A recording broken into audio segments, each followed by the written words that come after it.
Good day, dear students. Welcome back to Valenzuela City Facebook Live. We are now in the weekly lesson of the third quarter. And for today's lesson, we will discuss the angles formed by parallel lines cut by a transversal. At the end of our discussion, you should be able to derive relationship among angles formed by parallel lines cut by a transversal using measurement and by inductive reasoning, and determine the measure of an angle formed by parallel lines cut by a transversal.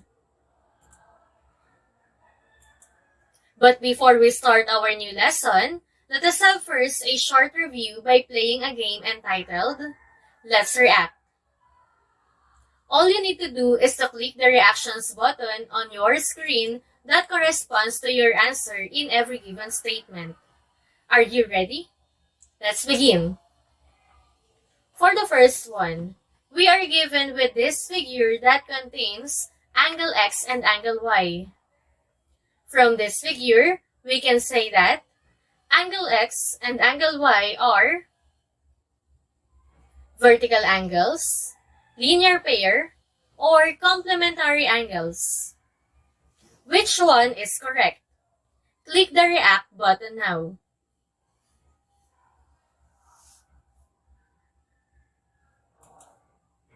Very good. The correct React button is the love reaction. From the figure, we can say that angle x and angle y are linear pair, as they are adjacent to each other and their non-common sides are opposite rays. Next one.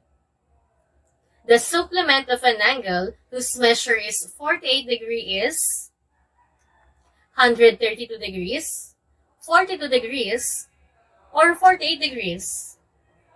Is it the like reaction, love reaction, or the wow reaction? Click the React button now.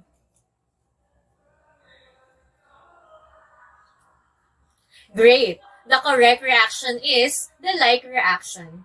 Remember that when the two angles are supplementary, their sum must be 180 degrees. For the third item, it states that vertical angles are always complementary, congruent, or supplementary. Click the React button now.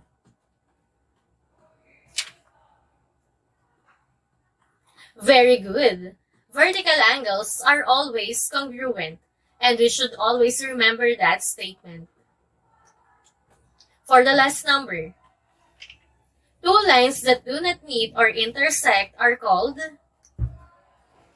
perpendicular lines, intersecting lines, or parallel lines. Is it the like, love, or the wow reaction? Click the React button now.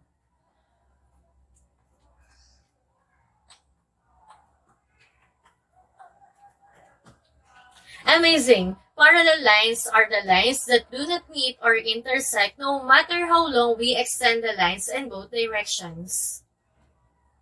It seems that we are all ready for the next lesson. But before we proceed, let me first share a short story with you. This is the story of parallel lines. A long time ago, there were two good friends named Mateo and Matea. They call each other parallel lines. Parallel lines have a lot in common. They always travel miles and miles, but they had never crossed each other. They always kept each other company and stayed the same distance apart. They were seen everywhere, every day. They were seen in railways, piano, drawn by billions of hands, and many more. However, parallel lines would never ever meet. They were always together, but they cannot communicate nor hold each other. Parallel lines always wish that someday they will cross each other's line so that they can tell each other secret message. Until one day, there was another line named Transversal that crossed parallel lines. But Transversal only crossed parallel lines once in a lifetime. But through the Transversal line, the parallel line's secret messages were conveyed to each other. Keeping the same distance apart, parallel lines lived happily ever after. Do you want to know the parallel line's secret message? Well, you should keep on watching. Let us recall the different geometric figures that we have seen on our story. From the figure drawn on our story, we have two lines that are parallel and another line that cross or cut the parallel lines. Let us name the parallel lines as line M and line N. And let us also name the line that crossed our parallel lines as the line T. Again, lines M and N are said to be parallel lines, while the line T is called the transversal line. Remember that transversal is a line that crosses at least two other lines. In this lesson, we will only use the transversal as the line that crosses parallel lines. Did you know that there are so many geometric terms that can be seen in this figure? Let us now explore the parallel lines cut by a transversal. If we have here parallel lines cut by a transversal, can you determine how many angles were formed? Comment your answers in our comment box. That's great! There are 8 angles that were formed when these parallel lines were cut by a transversal. Let's take a look.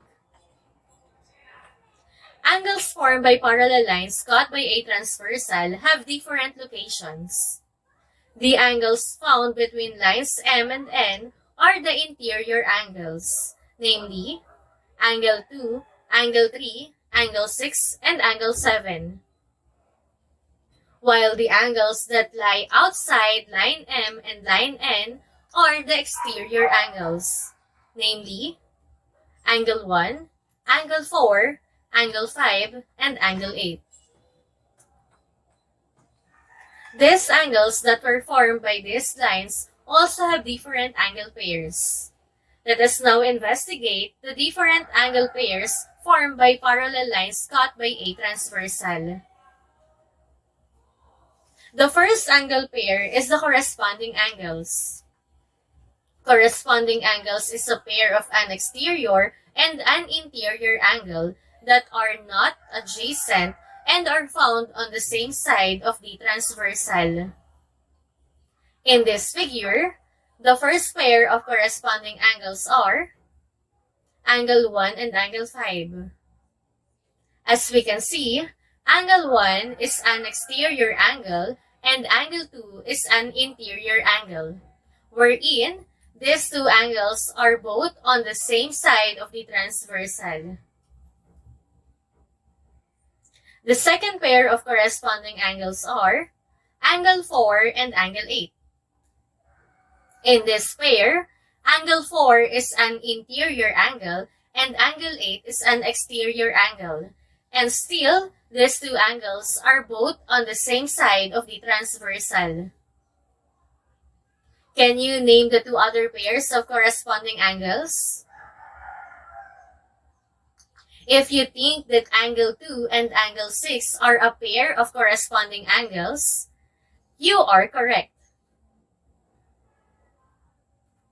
Now, what do you think is the last pair of corresponding angles in this figure?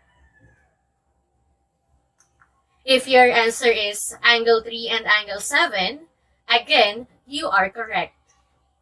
And angle 3 and angle 7 are the last pair of corresponding angles in this figure. Do you think that there exists a relationship between the angles in each pair of corresponding angles? Let us investigate using the GeoGebra app. Let's watch this. These two angles represent the first pair of corresponding angles. Observe what happens when the slider moves the angle measure to its pair. Have you seen what happened? You can comment your observations in our comment box. These two angles represent the second pair of corresponding angles. Let us see what will happen when the slider moves the angle measure to its pair. Let us try moving the slider in the angle pairs. These two angles are the third pair of the corresponding angles. And this pair of angles is the last pair of corresponding angles in this figure. What have you observed? Did you have the same observation from the first pair up to the fourth pair of corresponding angles? This video shows that the angles in each pair of corresponding angles are congruent to each other. And that is stated by the corresponding angles postulate. That if two parallel lines are cut by a transversal, then each pair of corresponding angles are congruent. Let us now proceed to the next angle pair, and that is the alternate interior angles. It is a pair of an interior angles that are non-adjacent and are found on the opposite sides of the transversal. In this figure, the first pair of alternate interior angles is angle 3 and angle 5.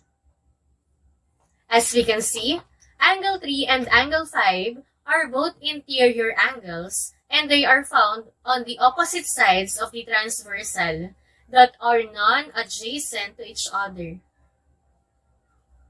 Can you name other pair of alternate interior angles? If you think that angle 4 and angle 6 are a pair of alternate interior angles, then you are correct. Again, angle 4 and angle 6 are both interior angles, and they are found on the opposite sides of the transversal that are not adjacent to each other. Do you think that there exists a relationship between the angles in each pair of alternate interior angles? Let us investigate by watching this video. These two angles show the first pair of alternate interior angles. Let us see what will happen when the slider moves one angle to its pair.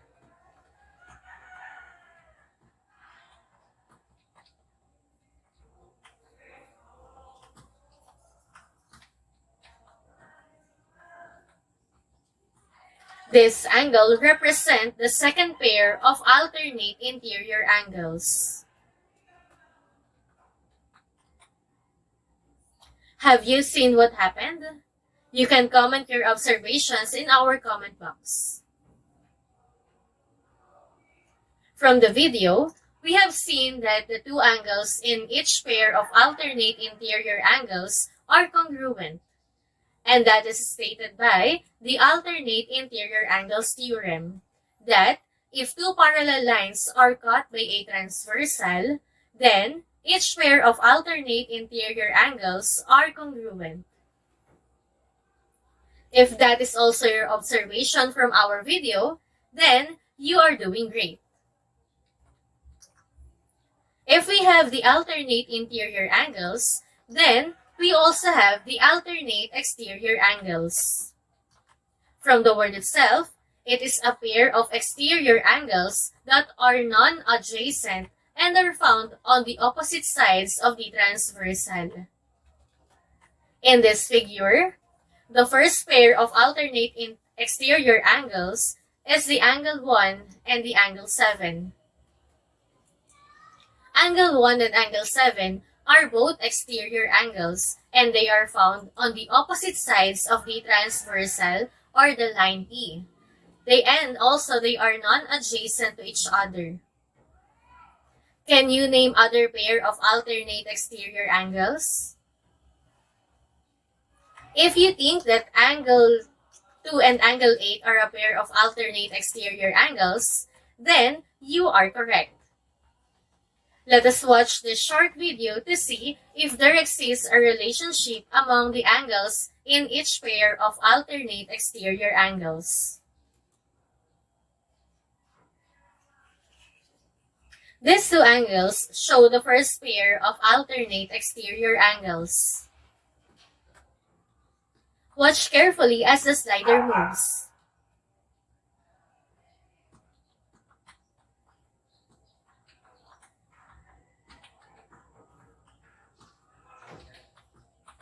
The next pair is the second pair of alternate exterior angles. Again, you may comment your observations in our comment box. The video shows that the angles in each pair of alternate exterior angles are congruent to each other. And that is stated by the alternate exterior angle theorem, that if two parallel lines are cut by a transversal, then each pair of alternate exterior angles are congruent. Alright, let us now have the last pair of angles formed by parallel lines cut by a transversal. The consecutive interior angles are also known as the same side interior angles. From the word itself, these are a pair of interior angles that are non-adjacent and are found on the same side of the transversal. In this figure, the first pair of consecutive interior angles are angle 4 and angle 5. As we can see, angle 4 and angle 5 are both interior angles and are found on the same side of the transversal or the line T. Another pair of consecutive interior angles are angle 3 and angle 6. Again, angle 3 and angle 6 are both interior angles and are found on the same side of the transversal or the line T. Let us watch again this short video and investigate the relationship that exists between the angles in each pair of consecutive interior angles. These two angles show the first pair of consecutive interior angles. Take a closer look as the slider moves in other angle.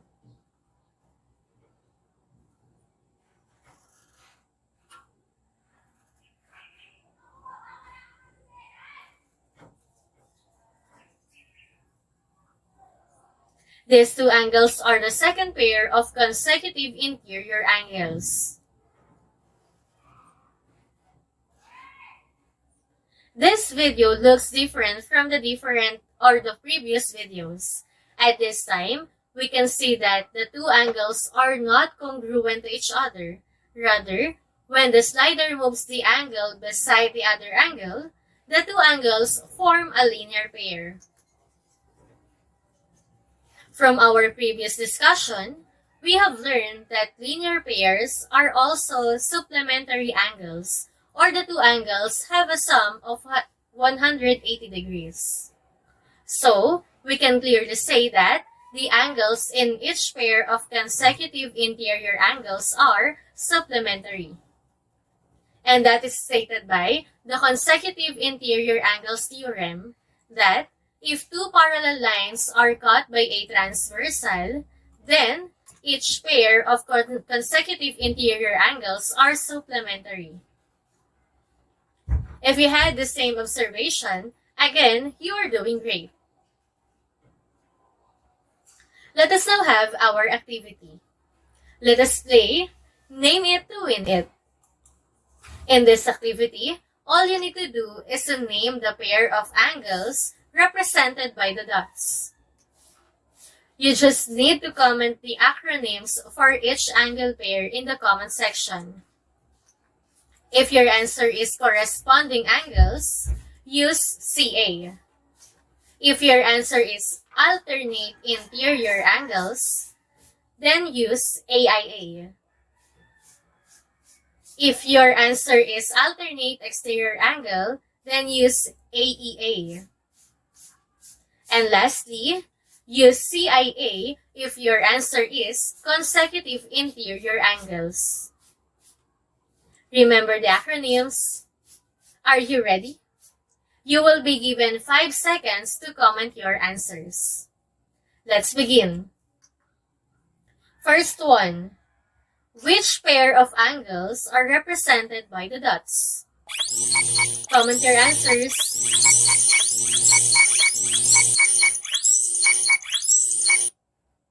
The correct answer is AIA or alternate interior angles. Next one. Which pair of angles are represented by the dots? Comment your answers.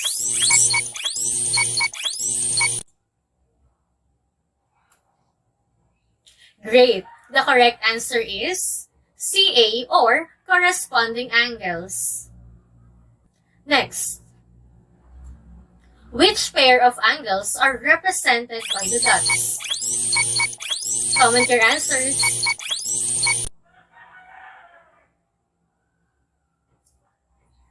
Very good. The correct answer is AEA or the alternate exterior angles. Next, which pair of angles are represented by the dots? Comment your answers.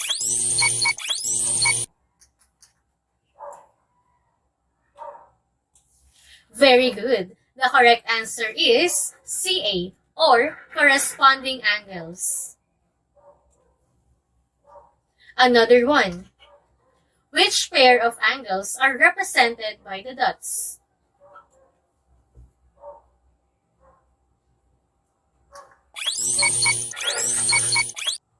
Alright, the correct answer is CIA or the consecutive interior angles. Let us have another one. Which pair of angles are represented by the dots? Comment your answers.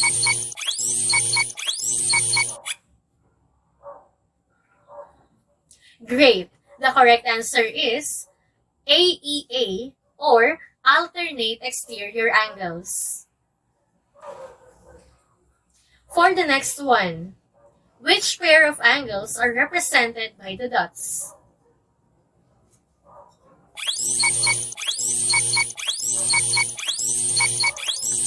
Very good. The correct answer is CA or corresponding angles. Another one. Which pair of angles are represented by the dots?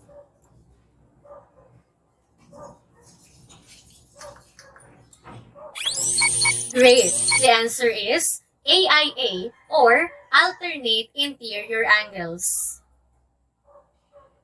For the last one, which pair of angles are represented by the dots?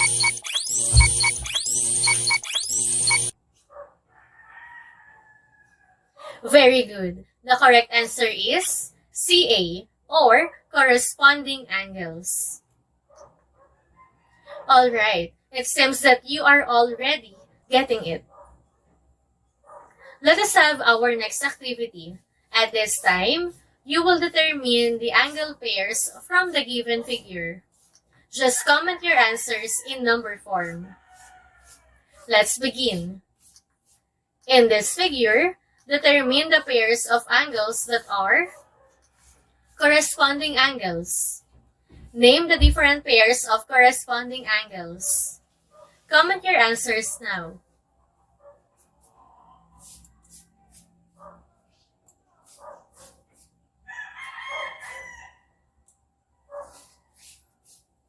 Alright, the pair of corresponding angles are angle 1 and angle 3.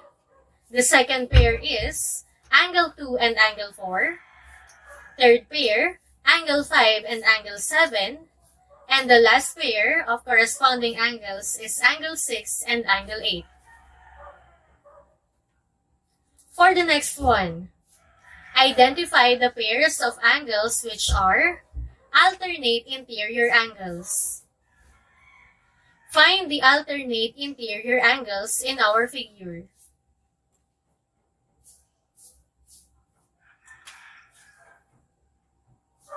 Very good. The pair of alternate interior angles are angle 2 and angle 7, and angle 3 and angle 6. Let us have the alternate exterior angles. Which pair are alternate exterior angles?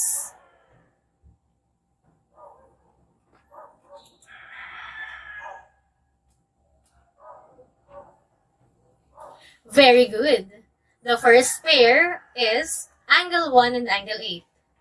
And the second pair of alternate exterior angles are angle 5 and angle 4. For the last one, identify the pairs of angles that are consecutive interior angles. Remember that consecutive interior angles are also known as the same side interior angles.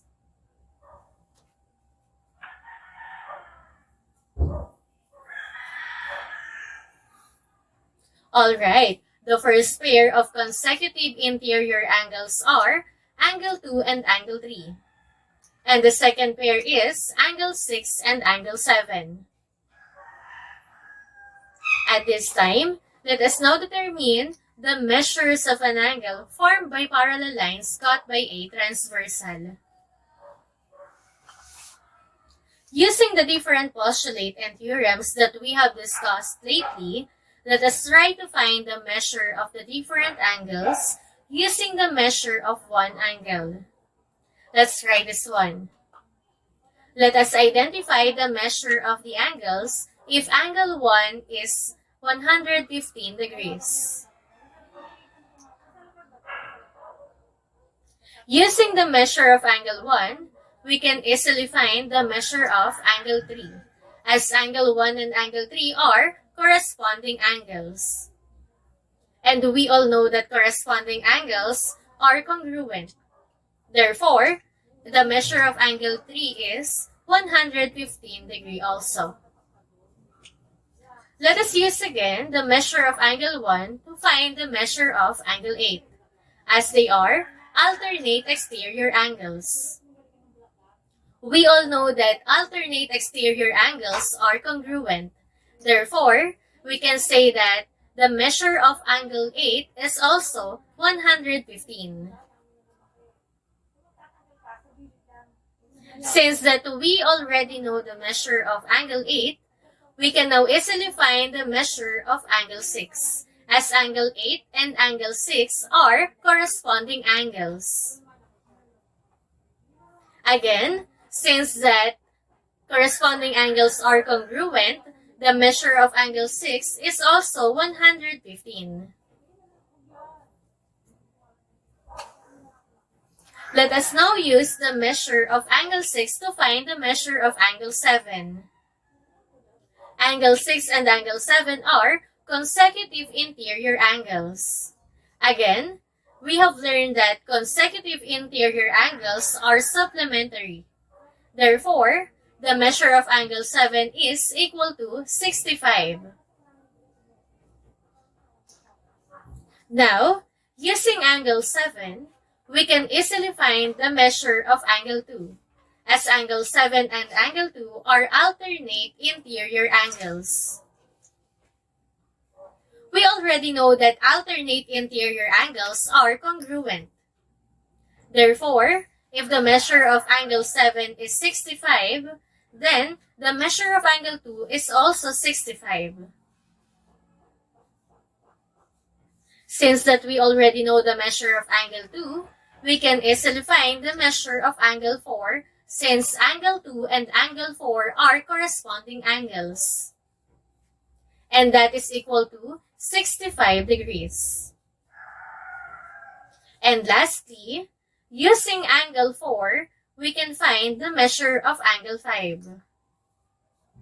Since that angle 4 and angle 5 are alternate exterior angles, therefore, their measurements are equal. Again, the measure of angle 5 is equal to 65. Are you getting it? Let us now have our next activity for today. Using this figure, let us try to find the measures of each angle if the measure of angle 5 is 60. If you know the answers, you may comment your answers in our comment box. Let's begin. Let us use the measure of angle 5 to find first the measure of angle 1. What do you think is the answer? Since that angle 1 and angle 5 are corresponding angles, therefore, the measure of angle 1 is also 60. Next angle, let us use angle 1 to find the measure of angle 7. What do you think is the measure of angle 7? And what is your reason?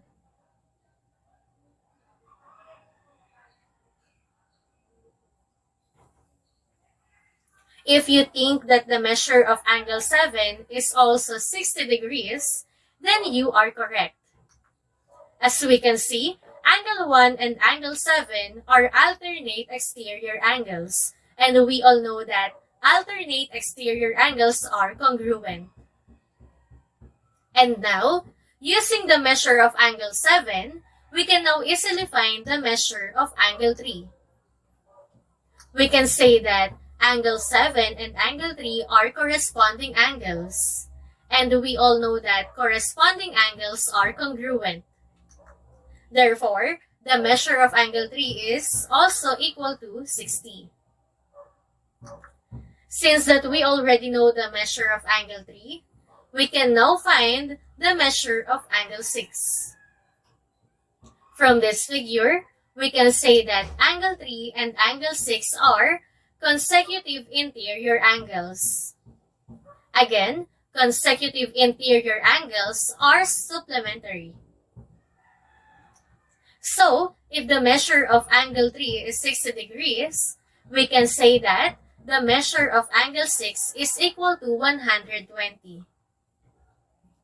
Alright, using the measure of angle 6, let us now find the measure of angle 4.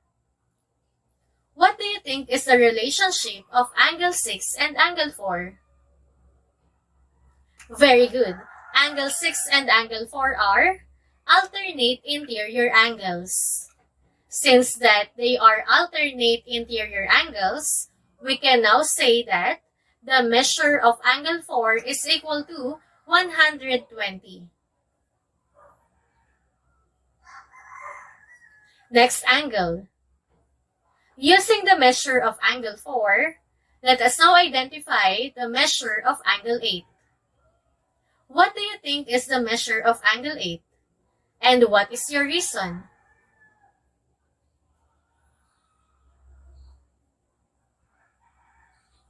Alright, the measure of angle 8 is also 120 because angle 4 and angle 8 are corresponding angles.